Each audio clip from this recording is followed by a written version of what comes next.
I want to explain the data that I've got here. These are the OEM coils 1 through 6 compared to the MAS aftermarket coils 1 through 6. And the columns here, A through F, that represents the actual probe connections, A through F here. The IB, G, and the plus, those are the three terminals that are on each one of these coils.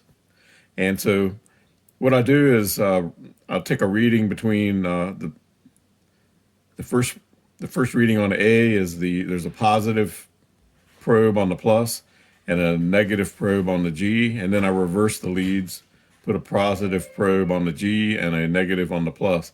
And then I just work through the sequence here from A through F of each of the combinations. And then I just record the readings down below. OL means open lead. The 2.3 means mega ohms. This one is just in ohms, 1,588 ohms. And these are in mega ohms. So that's basically it. The OL means open lead or no reading. And I've got mega ohm columns here, and then these are resistances, mega ohms again, and open lead. And so you can see there's differences in coils 2, 4, and 6, quite a bit of difference in the readings. They're like 1,000 ohms less than the other coils should be. So I'm suspecting there's an issue with coils 2, 4, and 6, and I don't think they would be compatible in the Nissan car.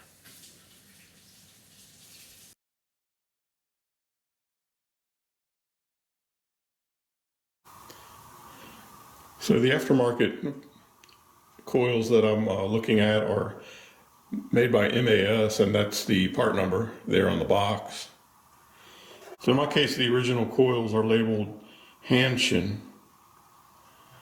This was the original coil that came with the car.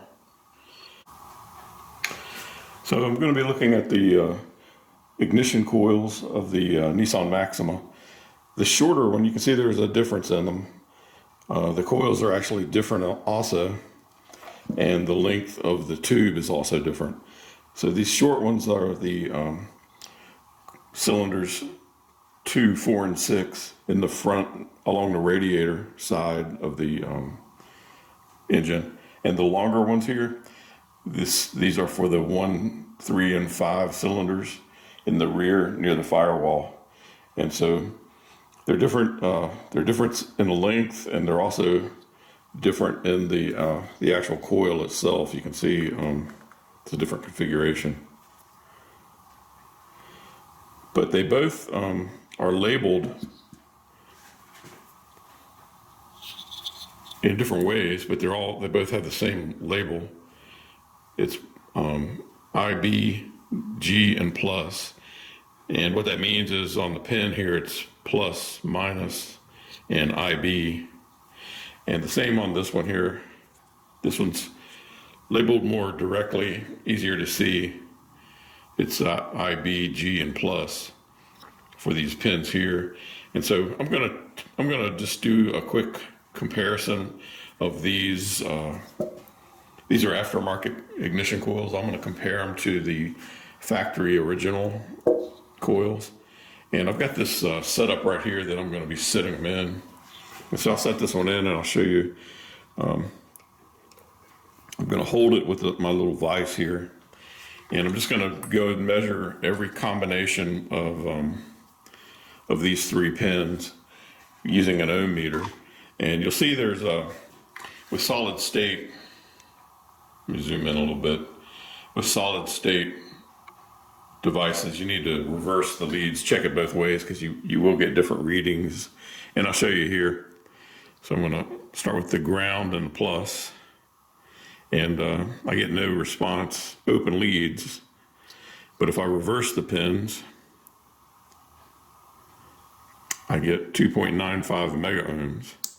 And so I'm going to go through and check now the IB to ground.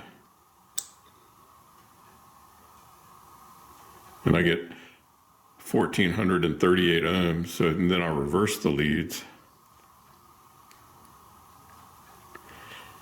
1438 ohms. So that one's consistent. And now I'll go measure IB to positive. And in that case, I get open leads, but if I reverse them,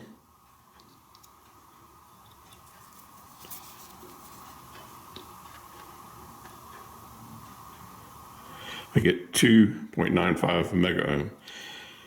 So what I'm going to do is go through and measure each one of these coils and compare them. Each one of these is numbered. I numbered it, as this one came out of cylinder 5. And I'm going to go through and measure them and see how they compare. I also want to show you something about the coils themselves. This rubber piece slips off the extender, and inside is a spring. And sometimes you can just replace these if you've got a bad, if your tube is burned out or something or damaged. It just has a spring in here that makes contact with the output of this transformer right here. And there's a barb on there. And what I always do, these haven't had that happen to them, but I always put dielectric grease right in here when I install the plug. That way it totally seals it from moisture. It's probably a good idea to put it up here too. It totally seals the high voltage from moisture, and it also prevents this from sticking to the spark plug when you go to remove it.